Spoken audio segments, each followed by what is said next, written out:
Hello hi friends welcome my new blogs friends चलतु आ गोटे सुंदर से ब्लॉग स्टार्ट करिबा फ्रेंड्स आज हूँ दीपावली से तु मुझे बसिकी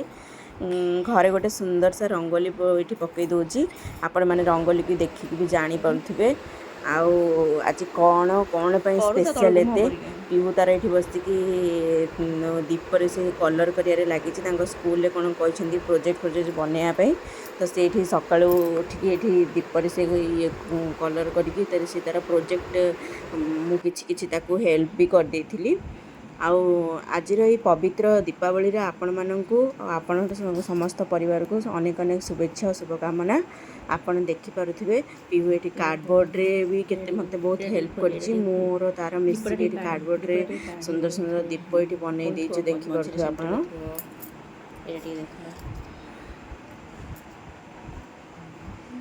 स्कूल प्रोजेक्ट देते करने तो से पीहू यहाँ वाल रे लगे गोटे मुझे करदे वाल यहाँ वाल लगे कि ये कैंडल रखा कि दीप आपन जेकोसी रखिपारे आपन केमती लगुच कहे आईटा गोटे मुझे दीपर सेप बन कि गोटे चाउल को कलर करके कम रे लगे आपण मैंने देखिपे देखते केते सुंदर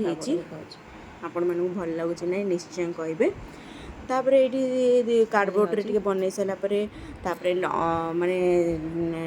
रोसई करने डिनर कहीं आज घरे जेहेतु दीपावली से पिठा हम सब पूजा हम तो जल्दी जल्दी रोसई भी आज होता 12टा 11टा 12टा भितर ये अरुआ भात डाली खीरी तरकारी भेंडी खट्टा आपन देखिपे आउ मैंने जल्दी जल्दी मुझे रोसई सर देती कहीं मत रोसई सरलापर ये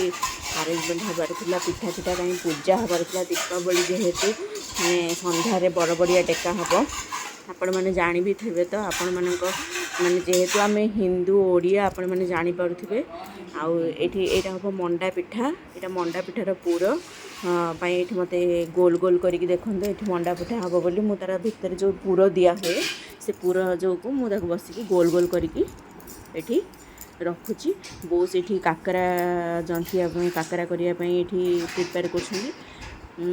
आमर तो ये माने आम घरे तो पिठा सबूरे पूजा हुए केते लोकों घरे फलमूल पूजा हुए दीपावली यहीपरी भाव में पालन करती किंतु जो मान घरे जहाँ अच्छी जे जमी अच्छी से मैंने से देखिपे आपण ये बरा काकरा आरिसा बुढ़ा चकुली सब हो जाए मुझे गोटे गोटे कर देखी दूसरी यहाँ हूँ आरिसा यहाँ हूँ बरा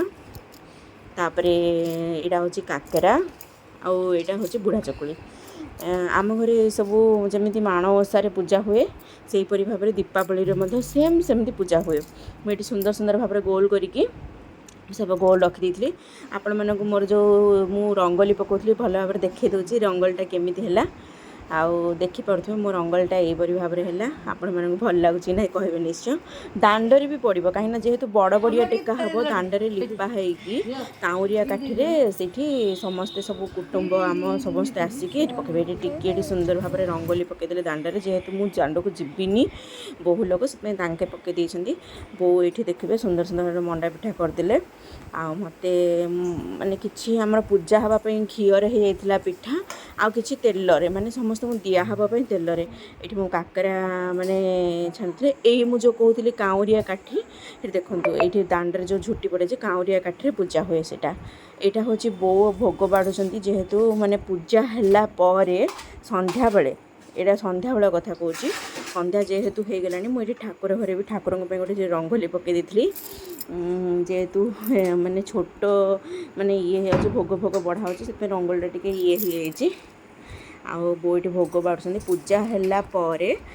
से जो काउरिया काठी आप देखी से काउरिया जो देखिपे बड़े बड़ मंडाटे होती से मंडारे जीव ठाकुर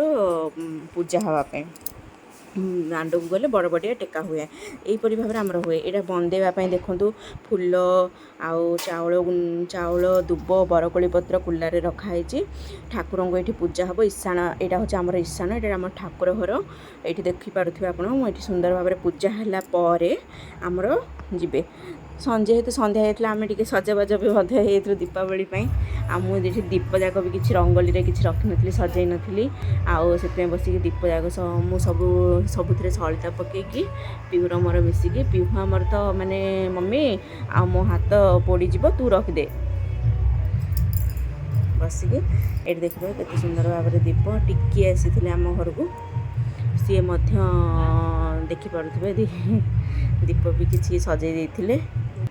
ଏହିପରି ଭାବରେ ଦେଖନ୍ତୁ ଆମର ଯେଉଁ ପୂଜା ସରିଲା ପରେ ଏହିପରି ଭାବରେ ଆମର ଯିବେ ଦାଣ୍ଡକୁ।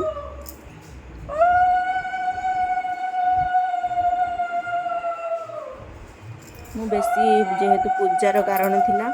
ବେଶୀ ବ୍ଲଗ୍ ମାନେ ଧରିକି ମୋ କାମ ବହୁତ ଥିଲା, ସେଥିପାଇଁ ମୁଁ ଅଳ୍ପ ଟିକେ ଇଏ କରିଛି, ବେଶୀ କରିପାରି ନାହିଁ। ପିହୁ ଆମର ଏଠି ବାଣ ଫୁଟାଇବା ବ୍ୟସ୍ତ ମାନେ ଫୁଟେଇବାରେ ବ୍ୟସ୍ତ, ତାକୁ ଖାଲି ବାଣ ସକାଳୁ ବାଣ ହେଇ କାନ୍ଦିକି ଗଡ଼ିଗଲାଣି। ହାପି ଦିୱାଲି ହାପି ଦିୱାଲି, ତା ମନ ଖାଲି ବାଣ। ପିହୁ କେମିତି ଦେଖାହେଉଛି ଦୀପାବଳିରେ ନିଶ୍ଚୟ କମେଣ୍ଟ କରିକି କହିବେ। ପିହୁର ଡ୍ରେସ୍ ଭଲ ଲାଗୁଛି ନାହିଁ, ପିହୁ କେତେ ସୁନ୍ଦର ଦେଖାହେଉଛି। ଆଉ ଆପଣମାନେ ନିଶ୍ଚୟ କହିବେ ଆପଣମାନଙ୍କ ଏରିଆରେ କେମିତି ଦୀପାବଳି ସେଲିବ୍ରେସନ୍ କଲେ, ତା ମଧ୍ୟ କହିବେ। ଯେହେତୁ ଆମର ଏଇଟା ଖୋର୍ଦ୍ଧା ଡିଷ୍ଟ୍ରିକ୍ଟ, ଆମେ ଖୋର୍ଦ୍ଧାରୁ ଆସିଛୁ, ଆମେ ଏହିପରି ଭାବରେ ମନାଉଛୁ, ଆମର ଏହିପରି ଭାବରେ ସେଲିବ୍ରେସନ୍ ହୁଏ।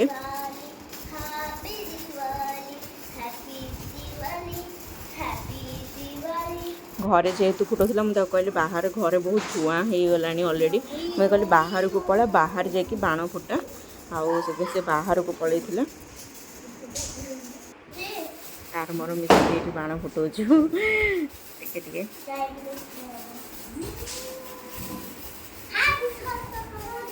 ଆମର ଏହିପରି ଭାବରେ ଦେଖନ୍ତୁ ସମସ୍ତେ ଯେଉଁ ସନ୍ଧ୍ୟାବେଳେ ଆମର ଯେଉଁ ଛୁଟି ପଡ଼ିଥିଲା ଏଇଠି ସମସ୍ତେ କୁଟୁମ୍ବ ଲୋକ ଆସିଲେ, ଏହିପରି ଆମର ବାଣ ମାନେ ବଡ଼ ବଡ଼ିଆ ଟେକା ହୁଏ। ଏହିପରି ଭାବରେ